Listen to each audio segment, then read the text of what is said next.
kona ya kwenye Tax Administration Act. Lakini vile vile ujue wajibu. Wanapenda kusema function of a tax consultant. Tax consultant ni nani? Kwa sababu hata ndo mtihani wenu mnasimamia tax nani? Consultant. Tax consultant. Na juzi tulikopo naye pale nilimposti Chavda.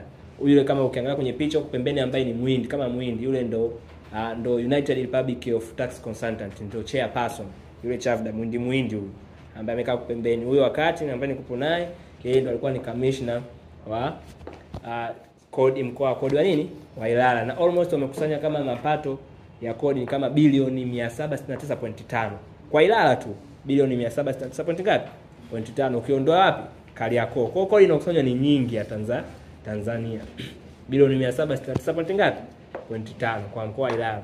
Kwa wamemweka huko kwa sababu hizi ndo department ambazo zinakusanya mapato mengi sana. Yaani department mkoa wa Ilala ndo ambao una mapato mengi ukiachana na mapato mengine. Kwa alikuwa kama kule Arusha alikusanya mapato ameletwa huko.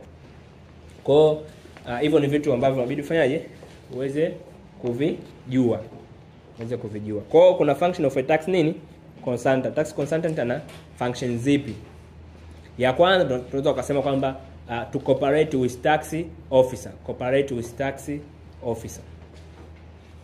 Cooperate with a tax officer and taxpayer. Kwa sababu yeye ni linki. Ana cooperate with a tax officer and taxpayer.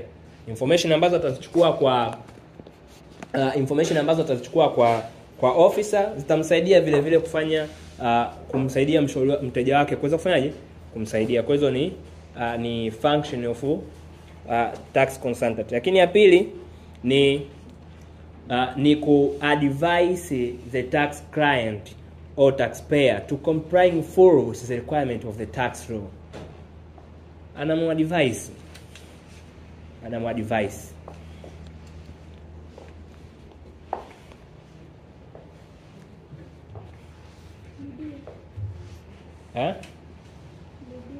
Nimesema to advise the taxpayer or client to comply full with the requirement of the tax law.